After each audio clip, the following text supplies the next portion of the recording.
সম্প্রতি নিজের ইউটিউব চ্যানেলে একটি ভিডিও প্রতিবেদন ছেড়েছেন যুক্তরাষ্ট্রে থাকা সাংবাদিক ইলিয়াস হোসেন। ওই প্রতিবেদনে অন্তর্বর্তীকালীন সরকারের আইন উপদেষ্টার ভূমিকা নিয়ে প্রশ্ন তোলা হয়েছে। ইলিয়াস হোসেন আসিফ নজরুলের ভূমিকা নিয়ে প্রশ্ন তুলেছেন। তার ভাষ্য, 5 আগস্টের 2-1 দিন আগে ক্যান্টনমেন্টে বসে আসিফ নজরুল অনেক কলকাঠি নেড়েছেন। ইলিয়াসের ওই ভিডিওটির পর বিষয়টি নিয়ে সামাজিক যোগাযোগ মাধ্যমে ব্যাপক আলোচনা হচ্ছে।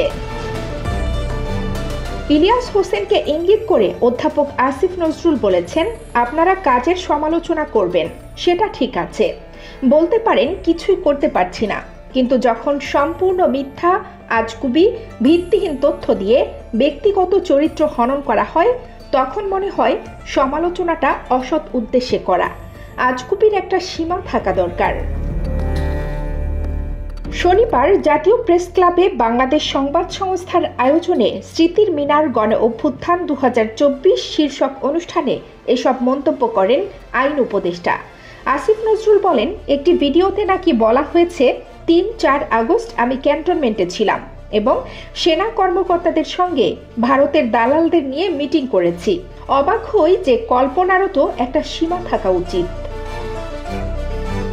আন্দোলনের ওই সময়টায় কোথায় ছিলেন সেই ব্যাখ্যাও জানালেন আসিফ নজরুল। তিনি বলেন, 3 আগস্ট রাতে অন্যদের সঙ্গে কেন্দ্রীয় শহীদ মিনারের সমাবেশ করে রাত 9টা পর্যন্ত সেখানেই ছিলাম।